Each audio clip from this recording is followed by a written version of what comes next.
Dalam sesi ini kita akan membicarakan RS Latch. Ini adalah bagian pertama dari seri flip-flop. Biasanya kita memiliki rangkaian logika, kombinasi dari berbagai gerbang. Jadi dia biasanya punya sejumlah input dan memiliki sejumlah output yang adalah fungsi dari nilai-nilai input. Nah, logika sekuensial yang akan kita bicarakan pada sesi ini itu lebih dari sekedar ini. Dia memiliki sistem penyimpanan. Nah, sistem penyimpanan ini sangat penting karena seringkali proses itu perlu menyimpan nilai yang nanti akan dipakai oleh proses itu pada waktu berikutnya, pada tahap berikutnya. Jadi logika sekuensial itu mengikutsertakan unsur waktu yang tidak ada dalam rangkaian logika biasa. Jadi output tergantung bukan hanya pada kombinasi input, tapi juga pada keadaan output sebelumnya. Dan untuk ini tentu saja dia harus punya kemampuan untuk menyimpan output sebelumnya, karena yang disimpan itu, jadi dalam memori itu akan menjadi feedback atau umpan balik pada rangkaian yang sama pada waktu yang berikutnya. Nah, untuk melakukan ini kita perlu juga clock. Sebuah clock itu tugasnya nanti adalah sinyal aja, jadi sinyal 1 atau 0 juga yang mensinkronisasi kapan suatu proses itu dilakukan.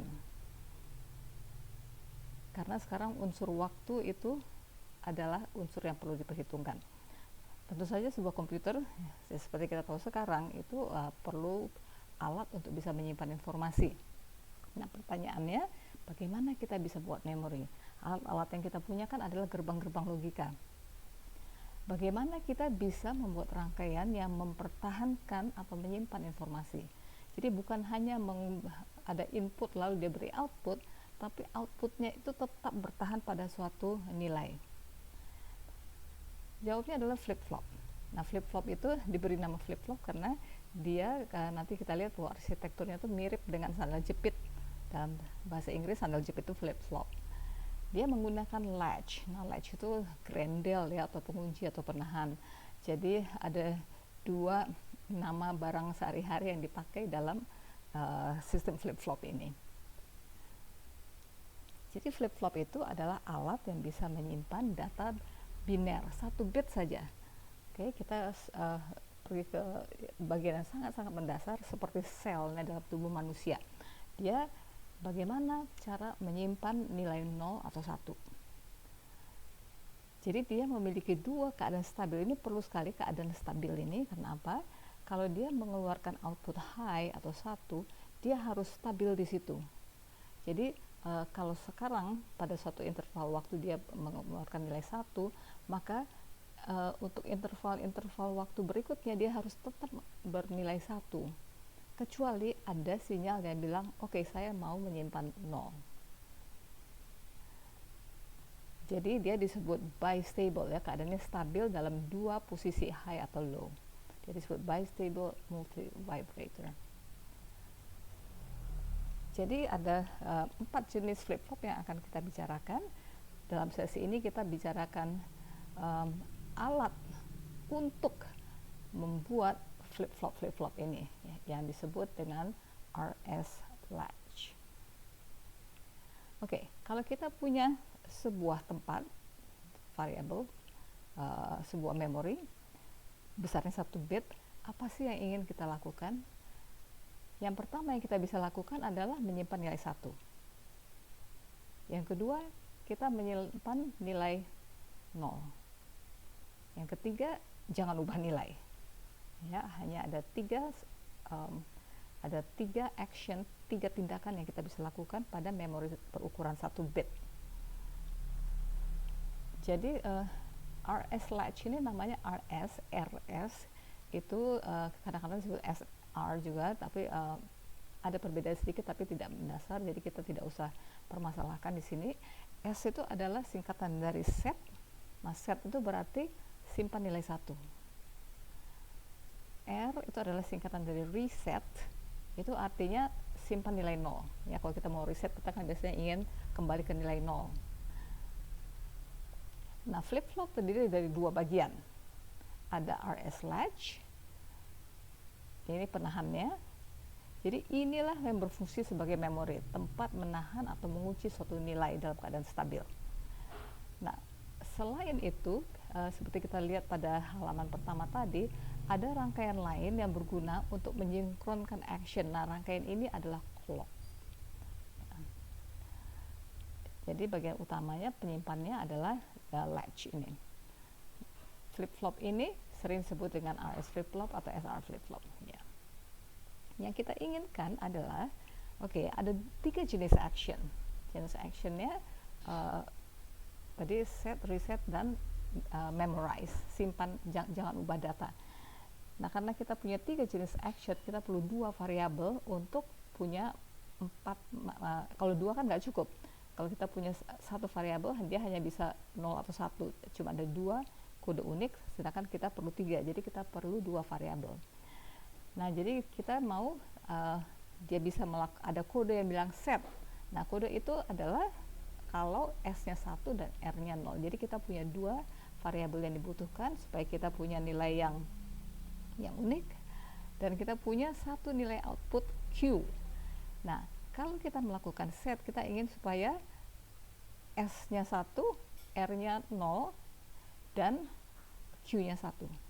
Nah, bukan hanya itu, tapi dia tetap stabil pada nilai 1 walaupun S bukan 1 lagi. Jadi seperti kalau kita pencet tombol set, ketika jari kita angkat, ya harusnya dia tetap set, tetap 1. Nah, jadi yang kita inginkan, jadi walaupun dia sudah jadi bernilai 0, Q tetap 1, stabil. Nah, kalau kita mau melakukan reset, jadi ada 2 ininya, inputnya S dan R, outputnya Q. Nah, kita akan taruh nilai ini. Jadi setnya 0, S-nya 0, R-nya 1. Nah, outputnya 0.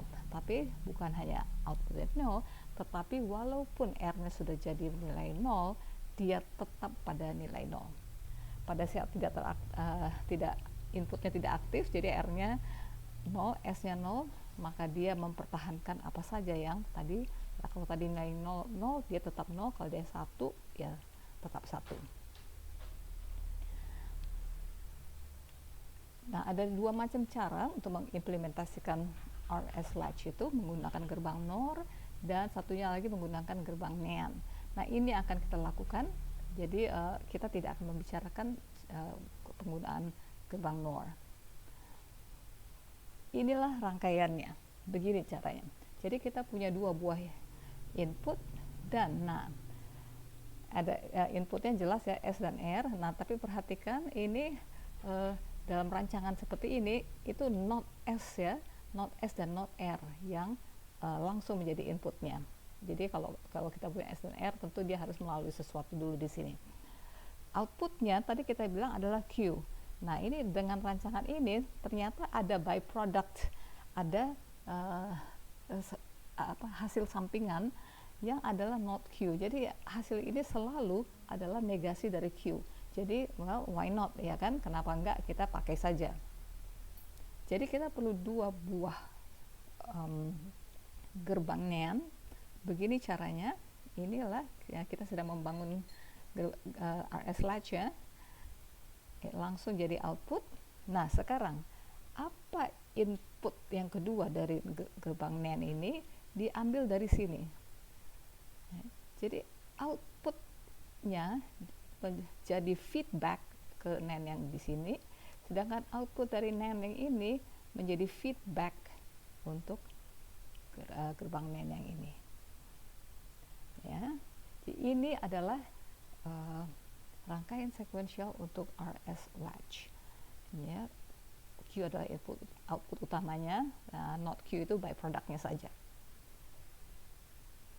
Oke, coba kita lihat dengan seksama secara detail apa betul ini yang dilakukan oleh rangkaian ini. Oke, kalau kita ingin melakukan set berarti apa? S-nya 1, R-nya 0. Nah, kalau S-nya 1 berarti not S-nya adalah 0, Kalau R-nya 0 berarti not R-nya 1. Oke. Nah, coba lihat di sini. Perhatikan NaND yang ini. Karena ini mula-mula N ya, 0 N apapun itu selalu nilainya 0. Oke, jadi kita langsung bisa menentukan, walaupun kita tidak tahu apa input yang nomor 2 ini, kita bisa menentukan bahwa hasil ini apa. Ini adalah 0 yang melalui gerbang NOT lagi dinegasikan, jadi nilainya 1.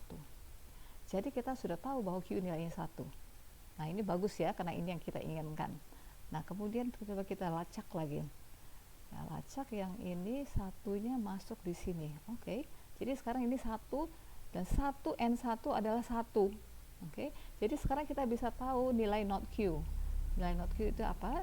1 N1 adalah 1 melewat not, jadi dia sama dengan 0. Oke, nah ini memang betul yang kita inginkan. Yang pertanyaannya adalah apakah betul nilai-nilai ini dipertahankan. Oke, kita lihat lagi sekarang ini menjadi input ke sini. Nah, nilai ini sekarang bukan X lagi, kita sudah tahu bahwa nilainya adalah 0. Nah, ini mengunci. Ya. Jadi di sini terkunci pada nilai 0 karena apa? Karena di sini terkunci pada nilai 1. Karena dia mengunci pada nilai 1, ini terkunci pada nilai 0. Akibatnya ketika kalau nilai S-nya berubah, misalkan kalau S-nya berubah jadi 0, dengan kata lain not S-nya jadi 1, perhatikan bahwa di sini 1N0, nah ini karena sudah ada 0 di sini, adalah 0, tetap 0, terkunci nilainya. Jadi ini nilai ini stabil terus walaupun S dan R dua-duanya bernilai 0. Dia terkunci pada nilai 1 dan not Q terkunci pada nilai 0. Jadi dia bisa berfungsi sebagai memori. Ketika dua-duanya bernilai 0, jadi not S-nya dan not R-nya 1, RS latch terkunci dalam keadaan set, yaitu Q-nya sampai dengan 1. Nah, bagaimana dengan reset? Jadi kalau S-nya 0, ini not S-nya 1, R-nya adalah not 1, yaitu 0. Oke, sekarang kita lihat yang di sini. Apapun nilainya, karena nilai ini 0, maka hasil NaND itu apa? Ini kita sudah langsung bisa tentukan. Not N apapun adalah 0 dan apapun adalah 0, dinegasikan sama dengan 1. Jadi not Q sama dengan 1. Ini menjadi input feedback di sini. Kita tahu itu nilainya 1, jadi akibatnya kita tahu bahwa hasilnya apa ini adalah 1 yang dinegasikan sama dengan 0. Nah, karena itu nilai Q-nya sama dengan 0. Nah, ini kan yang ingin kita lakukan. Reset itu kita ingin supaya reset menghasilkan output 0. Pertanyaannya, apakah dia stabil di situ? Oh ya, karena ini adalah 0, maka ini telah mengunci nilai output di sini, karena 0 dengan apapun, walaupun R-nya sudah berubah menjadi 0, jadi kalau di R-nya berubah dari 0, dari 1 menjadi 0, dengan kata lain not R-nya berubah dari 0 menjadi 1, ini sudah terkunci karena sudah ada nilai 0 di sini, terkunci pada nilai ini. Jadi akibatnya ini stabil ya, Q stabil pada nilai 0, pada nilai reset, dan not Q-nya nilai 1.